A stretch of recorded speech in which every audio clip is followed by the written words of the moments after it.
Hi, it's Hans at happierman.com. Today's topic is New Year's planning versus New Year's resolutions. Well, this is early 2019 as I'm talking, and in January, and usually people think in terms of New Year's resolutions. Well, I don't really like that idea. If you need to resolve to do something differently, well, then just go ahead and do it. Don't wait for New Year's. But I do find that some planning at the beginning of the year, the end of the following year, and the early this year, it's a great time to do so. I find I haven't, to tell the truth though, this past few weeks, and I haven't had a tremendous amount of time to do that. I've been a little bit irritated with that, so I'm going to be trying to do that now. But also, I've been doing this every year for years now, so I kind of know my normal planning. I have my normal things that are critical to me, and so I'm just going to keep doing those things. I don't need to make a ton of changes in myself because I'm pretty happy. I'm a happier man after all. There are some things that I'm kind of working toward, but I can work them into my life, and they may be big things, but I have a feeling that it'll all go very well for me. So, but this is a good time for you to do some planning and some paperwork and some journaling and spend time with your life and your thoughts and your dreams. It's critical that you spend plenty of time with your New Year's planning. This is the perfect time to do so. Most of the world is in the winter time. In the western world, the northern hemisphere, we're all in the winter.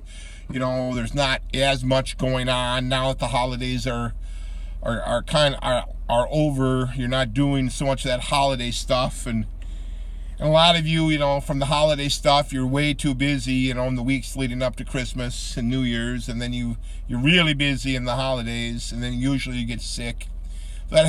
Pretty much exactly what happened to me. Just too busy preparing for Christmas, very busy at Christmas time. I had way too much work over the holidays. Usually I would take off a week or more, or 2 weeks from work, and just plan my next year in the years past. Now this year I didn't do that. I meant to take a lot of time off, and I didn't. I just went to work and had big deadlines to hit. So I was irritated with that. So part of my New Year's planning is to get my life a little bit more organized in that fashion, so I don't have to deal with that next year, which I don't like at all.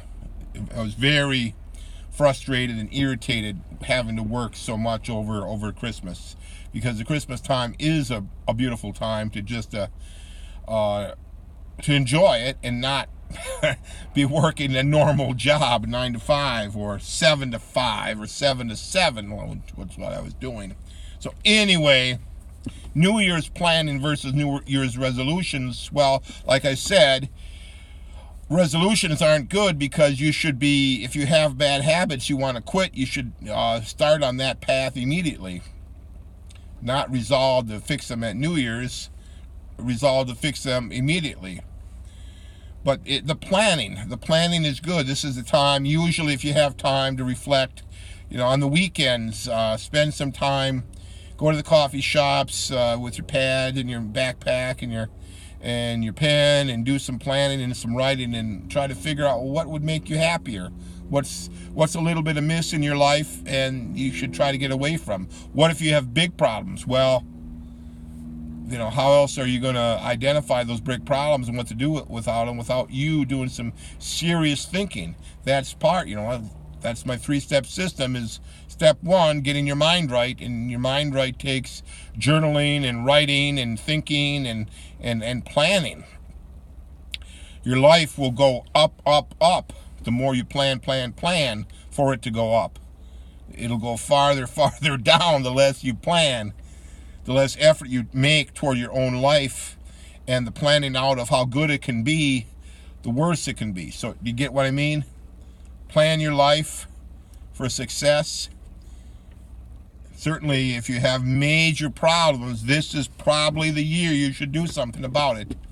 If you're in terrible debt, you should be taking some action. There's options for terrible debts.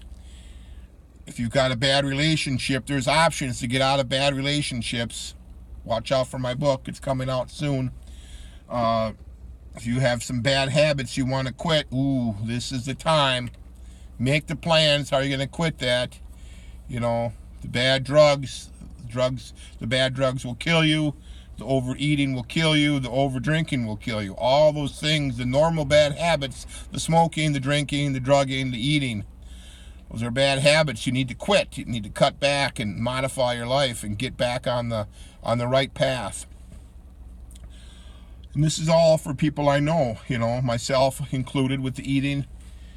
But yeah, start making those plans. Do your New Year's planning.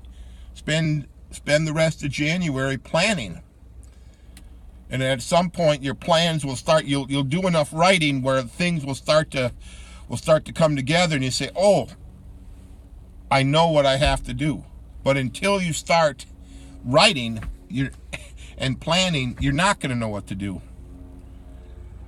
Unless it's painfully obvious. But usually these problems you have are so deep-rooted and so deep-seated and so buried in your subconscious that it takes you constant effort in thinking about your life with enough clarity and conviction that you can do something about it. So I recommend you, put down, quit watching quite so much TV and spend some time thinking about your life and planning. It's very pleasant to go to a coffee shop with a pad of paper and a pen and maybe something to read, while you're, something inspirational while you're making notes, and just do that.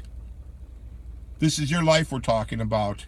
I want it to be happier for you the way it's been happier for me. All for now.